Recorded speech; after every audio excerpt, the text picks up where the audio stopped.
நீங்க எதுக்கு வாசல்ல உட்காந்துட்டு இருக்கீங்க? டிக்கெட்டை காட்டுங்க.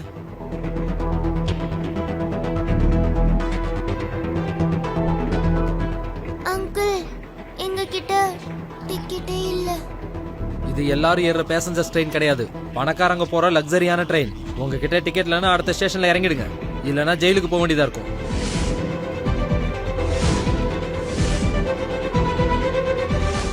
தயவு செஞ்சு எங்க 2 பேரையும் வண்டி விட்டு இருக்கிறாதீங்க. கையெடுத்து கும்பிடுறேன், கருணா காட்டுங்க. டிக்கெட் இல்லாம இப்படி பயணம் பண்றது தண்டனைக்குரிய குற்றம், தெரியும்ல? ஆமாங்கய்யா, எனக்கு நல்லா தெரியும். நாங்க டிக்கெட் வாங்கணும்னு தான் நினைச்சோம். என்ன பண்றதுங்கய்யா, எங்க கிட்ட அவ்வளவு பணம் இல்லைங்கய்யா. இது எங்க ஊருக்கு போற கடைசி ட்ரெயின். தாத்தாவுக்கு வேற உடம்பு சரியில்லை, அதனாலதான் ட்ரெயின்ல ஏறிட்டோம். ப்ளீஸ் எங்களை விட்டுருங்க, ப்ளீஸ் எங்களை இறக்கி விட்டுறாதீங்க, ப்ளீஸ்.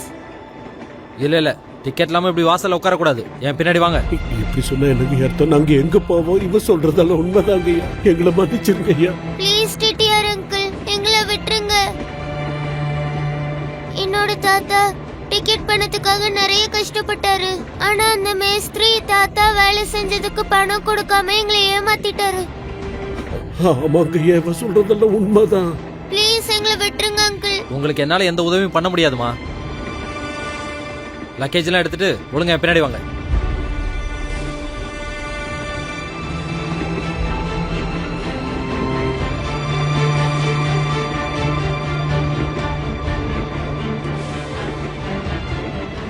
அம்மாடி, தப்பு நம்ம மேலதானே இருக்கு, போய்தான் ஆகணும்.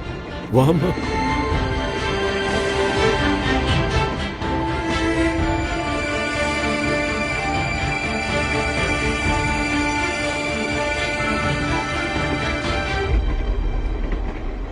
இந்த சீட்ல உட்காருங்க. நீங்க என்ன சொல்றீங்க? வாசல்ல உட்கார்ந்து பயணம் பண்ற தப்பு, இந்த சீட்ல உட்காருங்கன்னு சொல்றேன். இது பாருங்க, உங்ககிட்ட நான் ஏற்கனவே சொன்னேன், ஏசில போற அளவுக்கு எங்ககிட்ட பணம் இல்லைன்னு. ஆனா நீங்க சுனில், ஒரு நிமிஷம்.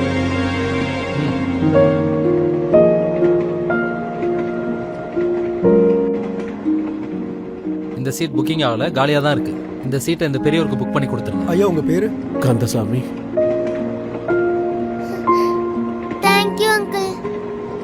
பரவாயில்ல, தாத்தாவை நல்லபடியா பாத்துக்கோ. நன்றிங்கய்யா. உட்காரு உட்காரு உட்காரு. நீ இப்படி உட்காருமா.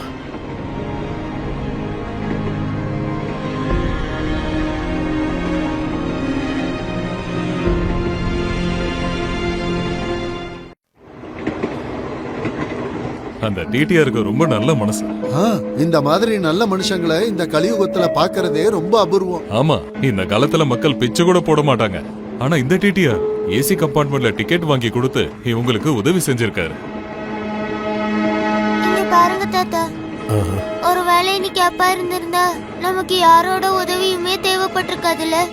ஆனா அவர் ஏன் நான் பிறக்கிறதுக்கு முன்னாடியே என்னை விட்டு போயிட்டாரு. இல்ல செல்லம், அப்படியெல்லாம் சொல்லாதம்மா.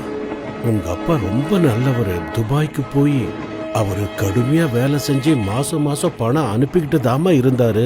ஆனா போன வருஷம் நம்ம ஊருக்குள்ள வெள்ளம் வந்து ஊரே உருக்குலைஞ்சு போச்சு.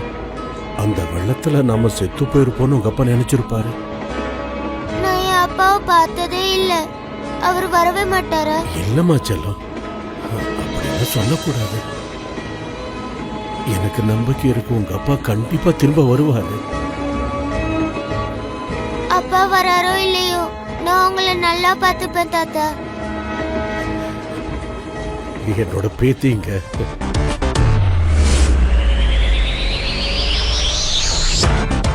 வளர்ந்து வரும் தொழிலதிபரான ஸ்கைமார்க் கம்பெனி முதலாளி ராஜா ரஜவன் இன்று உலகத்திலேயே டாப் 10 பிசினஸ் மேன்களில் ஒருவராக திகழ்கிறார். ஷேர் மார்க்கெட் மற்றும் கன்ஸ்ட்ரக்ஷன் துறையில் முன்னிலை வகிக்கிறார். அவர் தான் பிறந்து வளர்ந்த சொந்த கிராமத்திலேயே புதிதாக ஒரு டேம் கட்ட உள்ளார்.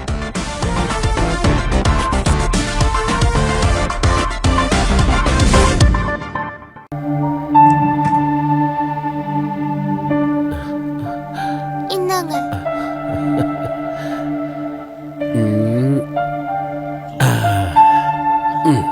இந்தா, நீ சாப்பிட. இல்ல, நான் பிளாட்ஃபார்ம்ல இன்னொரு சாப்பாடு வாங்கி சாப்பிட்டேன். உங்களுக்கு உடம்பு சரியில்லைல, நீங்க சாப்பிடுங்க. உங்க ஜுரம் சீக்கிரமா குறைஞ்சிடும். சரி மச்சலம் சரி.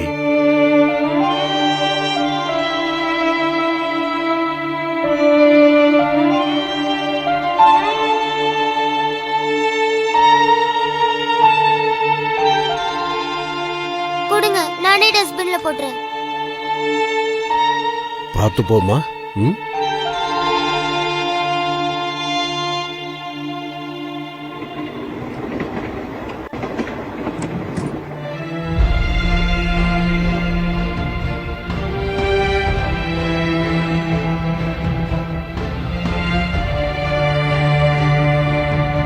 கையை கழுவிட்டு வந்துடலாம்.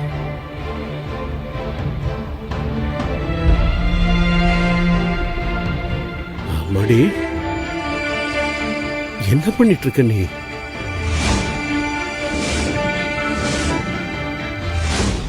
என்கிட்ட போய் சொன்னியா? இல்ல, அது வந்து தாத்தா, எனக்கு வயிறு இப்ப ஃபுல் ஆயிடுச்சு. நான் என் பேத்திய இப்படி பட்னியா இருக்க விட மாட்டேம்மா. குடுமா, நான் உனக்கு வேற சாப்பாடு வாங்கி தரேன். வா போலாம். உட்காரம்மா. நான் இப்ப வந்துடுறேம்மா. என்ன?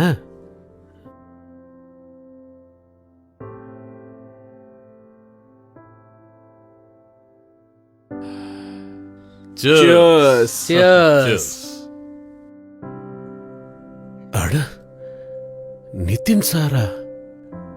இவர் அந்த மெட்ரோல வேலை செய்யறப்ப அங்க வந்திருந்தாரு. இவர் எனக்கு முதலாளி. நல்லதா போச்சு இவர் இங்க வந்திருக்காரு. மேஸ்திரி தான் எனக்கு காசு கொடுக்கல. நாம உழைச்ச காசை நாம இவர்கிட்டயே கேட்டு பார்க்கலாம். பார்க்கறதுக்கு நல்ல ஒரு மாதிரி தெரிகிறாரு. பணம் கிடைச்சாலும் கிடைக்கலாம். சார், சூப்பரான டீல். நல்ல விஷயம்தான். ஐயோ. யோ, சார் என்ன மன்னிச்சிருங்க சார். என் பேரு கந்தசாமி.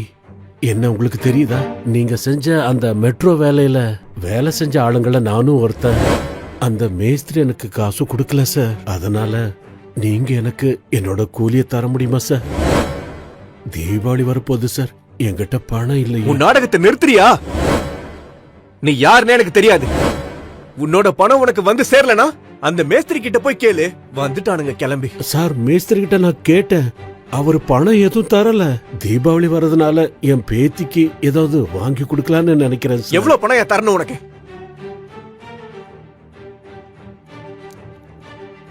தாத்தா இவ்வளவு நேரம் எங்க போயிருப்பாரு?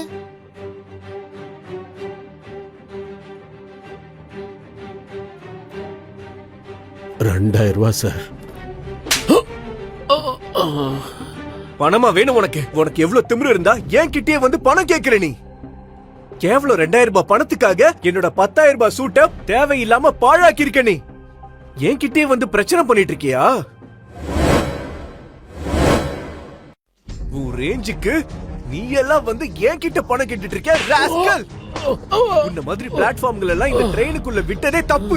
உன்னோட பிச்சை கூலி காசெல்லாம் ஏன் கிட்ட வந்து கேப்பியா நீ? உன்ன மாதிரி ஆளுங்களை பத்தி தெரியாது எனக்கு. ஓசி சாப்பாடு சாப்பிட்டு பழகிடுச்சுடா உங்களுக்குலாம். எங்களை மாதிரி பணக்காரங்களை பார்த்தா ஐயா சாமின்னு காசு கேட்க வந்துருவீங்களே. மேஸ்திரி உனக்கு காசு கொடுக்கலனா நீ உன் வேலையை ஒழுங்கா செஞ்சிருக்க மாட்டேன்னு அர்த்தம். ஏதாச்சும் திருட்டுத்தனம் தானே பண்ணிருப்ப. திருட்டுத்தனம்.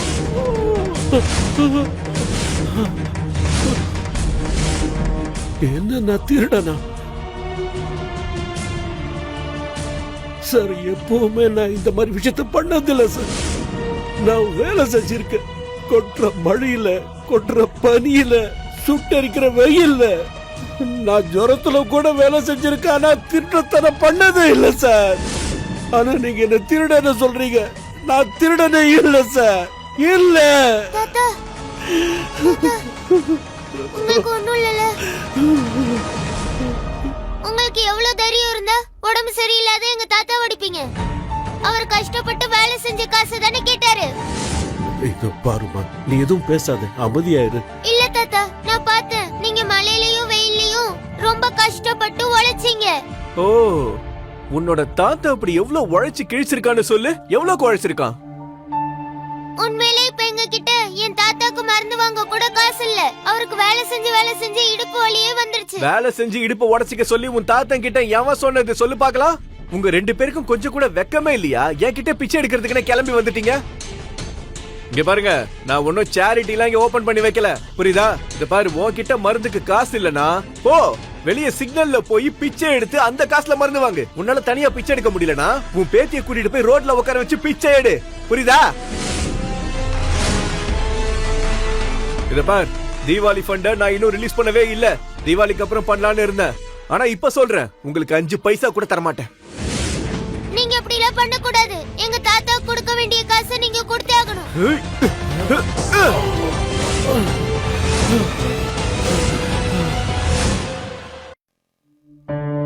ஐயோ தாத்தா. சார், உங்க ஒரு வேளைக்கான சாப்பாடு இருக்குல்ல, என் மொத்த சம்பளத்தை விட அதிகம் சார். 2000 ரூபாய் உங்களுக்கு பெரிய விஷயமே இல்ல சார். ஆனா அது எங்களுக்கு 1 மாசத்தோட சாப்பாடு சார். ஒழுங்கா வாய மூடிட்டு, இல்லனா உன்னையும் பேத்தியும் ட்ரெயினை விட்டு இறக்கி விட்டுருவேன். இல்ல அப்படி எதுவும் செஞ்சிடாதீங்க. நீங்க என்ன வேணாலும் பண்ணுங்க, என் பேத்திய மட்டும் எதுவும் செஞ்சிடாதீங்க ப்ளீஸ் சார். என்ன மன்னிச்சிருங்க, எங்களுக்கு பணம் எதுவும் வேண்டாம், நாங்க இங்கிருந்து கிளம்பிடுறோம் சார். உன்னை அவ்வளவு ஈஸியா போக விட்டுருவேனா? என்ன தப்பிக்க பாக்குறியா? கிழவா, நாங்க உங்க கிட்ட இருந்து பணத்தை வாங்காம போகவே மாட்டோம். பேசாதம்மா. முளைச்சு 3 நாள கூட விடல, அதுக்குள்ள இவ்ளோ திமிரா பேசுறியா நீ?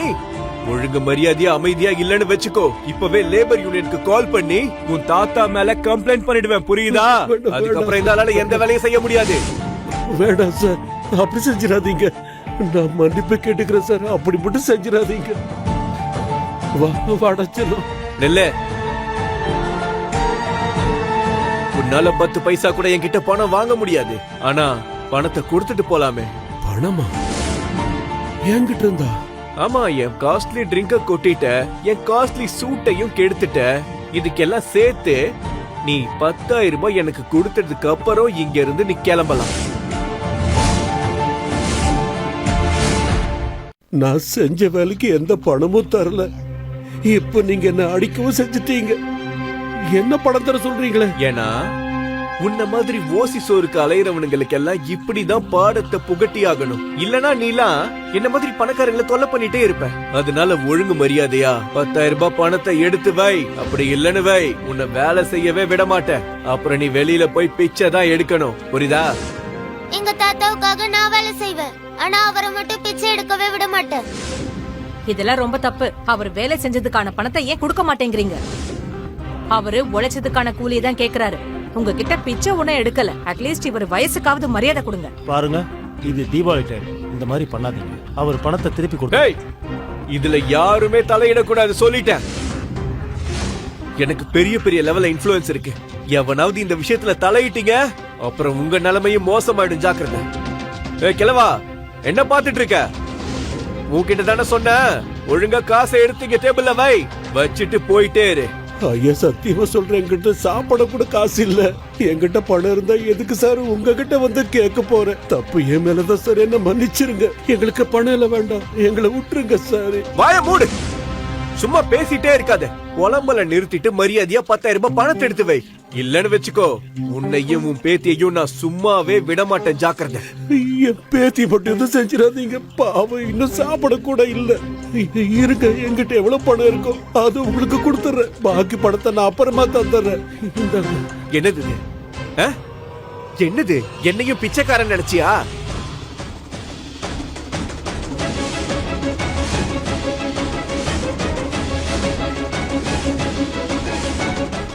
இங்க பாருப்பா ராஜா, உன்னை இந்த நிலைமையில பாக்குறதுல எனக்கு எவ்வளவு சந்தோஷமா இருக்கு தெரியுமா?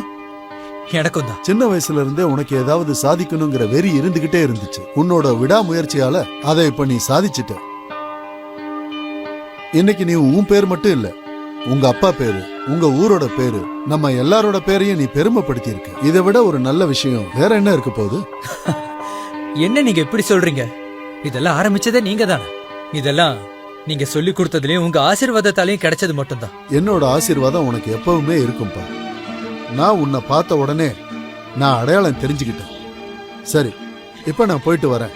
ஆனா ஒரு வாட்டி நீ கண்டிப்பா வீட்டுக்கு வரணும். கண்டிப்பா வரேன். என்ன ஆசீர்வாதம் பண்ணுங்க. நல்லா இருப்பா, நல்லா இரு. ரொம்ப சந்தோஷமா இரு. வாழ்க்கையில நீ இன்னும் நல்லா முன்னேறணும். ரொம்ப சந்தோஷம். Thank you sir.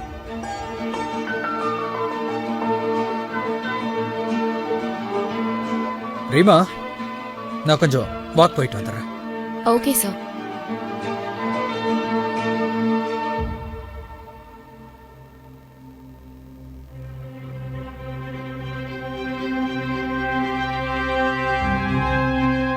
நான் இத கஷ்டப்பட்டு சம்பாதிச்சேன். என் ரத்தத்தை சிந்திதான் இந்த பணத்தை நான் சம்பாதிச்சிருக்கேன். இத நீங்க சாதாரணமா தூக்கி போடுறீங்க. யோ கிழவா, ரொம்ப பேசுறேன்னு வச்சுக்கோ, வாய உடைச்சிருவேன், ஜாக்கிரதை. என்ன தைரியம் இருந்தா என்கிட்டயே திமிரா எதிர்த்து பேசிட்டு இருப்ப. இரு, உன்னை நான் என்ன பண்றேன்னு பாரு.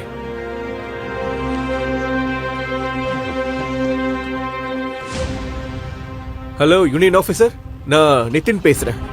இந்த கந்தசாமிய பெர்மனண்டா பிளாக் லிஸ்ட் பண்ணி ஆகணும். ஏன் என்னாச்சு சார்? அட, பப்ளிக்ல இந்த ஆளு யூனியன் அசிங்கப்படுத்துறாரு. உங்களை கையெடுத்து கும்பிடுறேன் சார். அப்படியெல்லாம் பண்ணாதீங்க.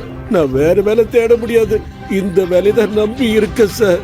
சரி, அப்படின்னா உனக்கு ஒரு கண்டிஷன்.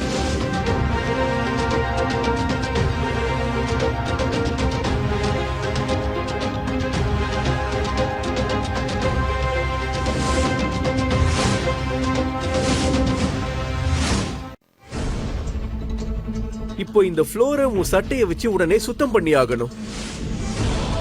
பண்ணு. இத பண்ணிட்டா உன்னை மன்னிச்சிருவேன். வேண்டாம், ப்ளீஸ் எங்க தாத்தாவை அவமானப்படுத்தாதீங்க. இவருக்கு உடம்பு சரியில்லை.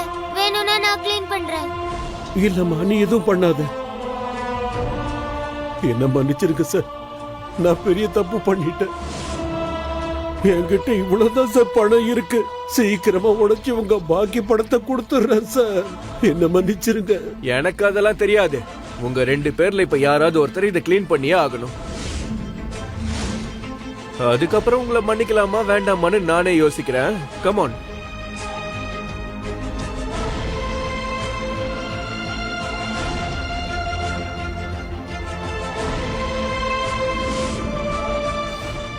இத என்னோட ஞாபகார்த்தமா வச்சுக்கோங்கப்பா.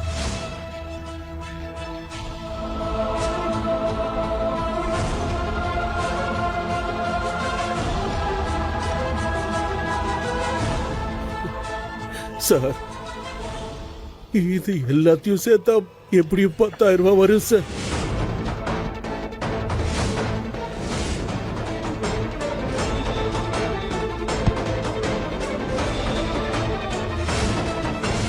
என்ன பார்த்தா முட்டாள் மாதிரி தெரியுதா? 10 பைசாக்கு கூட தேராத போலி மோதிரத்தை காமிச்சு என்னோட 10,000 ரூபாய் பணத்தை ஏமாத்த பாக்குறியா?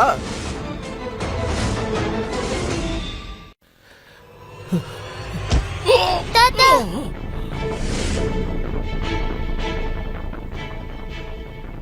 என்ன இந்த கம்பார்ட்மெண்ட்ல யாருமே இல்ல?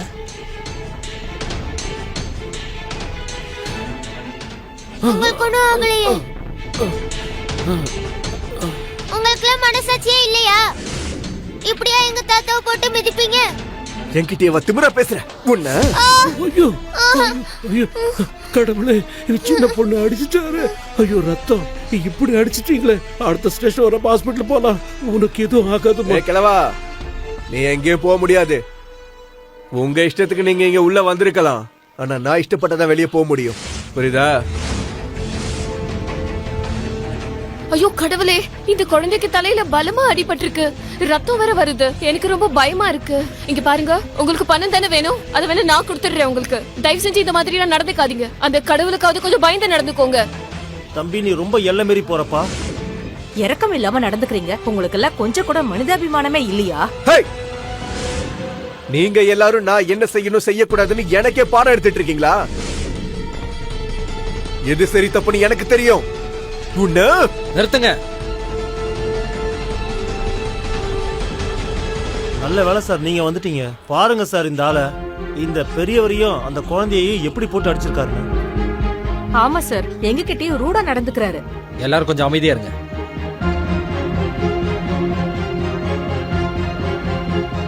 இப்போவே இவங்கள்ட்ட நீங்க மன்னிப்பு கேக்குறீங்க. இல்லனா அடுத்த ஸ்டேஷன்ல உங்களை கீழே இறக்கி போலீஸ்ட கம்ப்ளைண்ட் பண்ணி ஜெயிலுக்கு அனுப்பிடுவேன். அப்படியா? தைரியம் இருந்தா என் மேல கைய வச்சு பாரு. என் மேல உன் நிழல் கூட பட முடியாது. இங்க பாத்தியா, நான் ஸ்கைமார்க் கம்பெனியோட புது ஜெனரல் மேனேஜர்.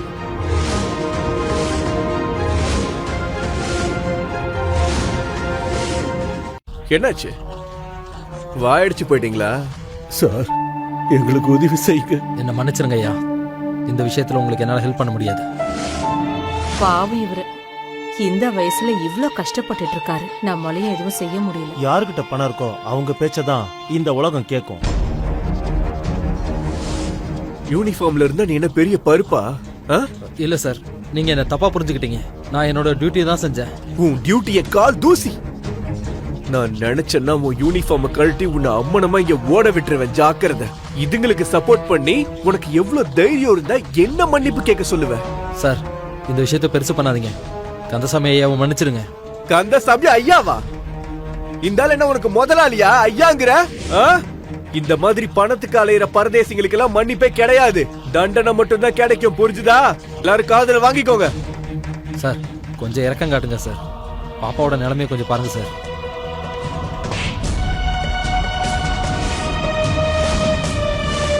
போதும், இதுக்கு மேல பொறுத்துக்க முடியாது. நீ யாரா இருந்தாலும் எந்த பதவியில இருந்தாலும் சரி, உன்னை நான் சும்மா விட போறதில்ல. இப்படி மனசாட்சியே இல்லாம நடந்துக்கிற உன்னை கண்டிப்பா நான் ஜெயிலுக்கு அனுப்புவேன். வாயன் கூட நெல்லு. நல்ல வேளை மேனேஜர் வந்துட்டாரு. கண்டிப்பா இவங்களுக்கு அவர் ஹெல்ப் பண்ணுவாரு. இந்த கிழவனையும் அவன் பேத்தியையும் இப்பவே ட்ரெயினை விட்டு வெளியே தள்ள. சார், இவங்க 2 பேரும் பேசாத. எனக்கு தெரியும் இவங்க 2 பேரும் ட்ரெயின் டிக்கெட்டை எடுத்திருக்கவே மாட்டாங்கன்னு. அப்புறம் இவங்க இந்த ட்ரெயின் ப்ராப்பர்ட்டியை டேமேஜ் பண்ணிட்டாங்க. சார், இவங்க 2 பேருக்கிட்டையும் டிக்கெட் இருக்கு. நான் தான் இவங்களுக்கு டிக்கெட் புக் பண்ணி கொடுத்தேன். அப்புறம் இந்த குழந்தைக்கு காயத்தை ஏற்படுத்தினது கூட இந்த ஆள் தான் சார். சின்ன குழந்தைன்னு கூட பார்க்காம அடிச்சிருக்கான் பாருங்க. Shut up. இந்த ட்ரெயின்ல நான் உங்ககிட்ட என்ன சொன்னேனோ அதை மட்டும் தான் நீ செய்யணும். இல்லனா என் பேச்சை கேட்காம ஏதாவது செஞ்ச அப்புறம் வேலையை விட்டுட்டு வீட்டுக்கு போக வேண்டியதுதான். சாரி சார், உங்களுக்கு ஏற்பட்ட சிரமத்துக்கு இவங்க சார்பா நான் மன்னிப்பு கேட்டுக்கிறேன். ஏன்னா நீங்க இந்த முழு விஐபி கோச்சையும் புக் பண்ணிருக்கீங்கல்ல? ஆமா, நான் தான் புக் பண்ணேன். ஏய் கிழவா, கேட்டுச்சுல? இந்த விஐபி கோச் ஃபுல்லா நான் தான் புக் பண்ணேன். உன்ன மாதிரி பரதேசிங்க எல்லாம் இத பாத்திருக்கவே மாட்டீங்கல்ல. முதல்ல உள்ள வந்திருக்கல. இது மொத்தத்தையும் புக் பண்ணது நான் ஒரு ஆள் தான்.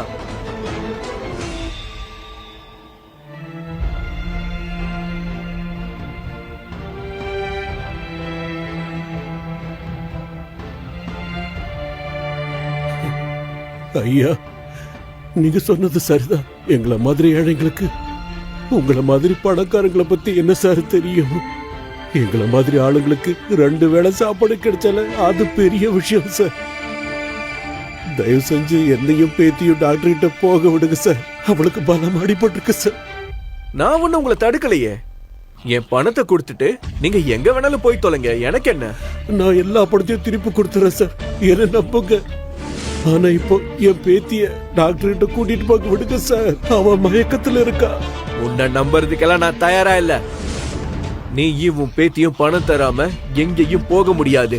உன் பேத்தி உயிரோட இருந்தாலும் செத்தாலும் இங்கதான் இருக்கணும். புரிஞ்சுதா? நாசமா போனவன உன்னை உயிரோட விட மாட்டேன்டா.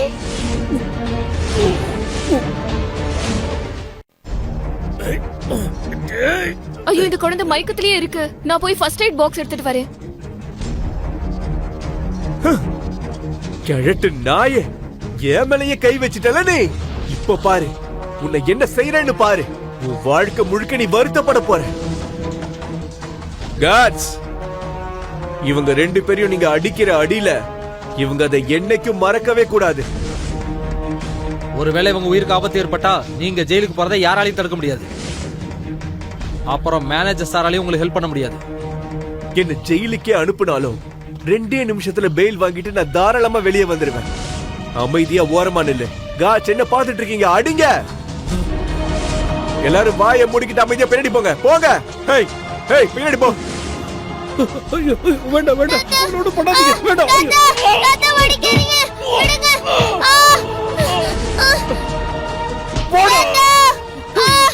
நகருங்க. இந்த ஆளு ஒரு பெரியவரையும் குழந்தையும் கொடுமைப்படுத்திக்கிட்டு இருக்கான். நீங்க எல்லாரும் சும்மா வேடிக்கை பாக்குறீங்களா?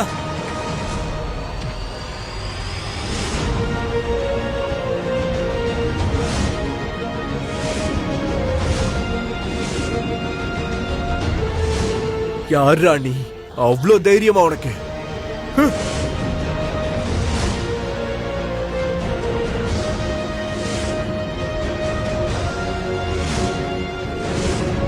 ராஜா,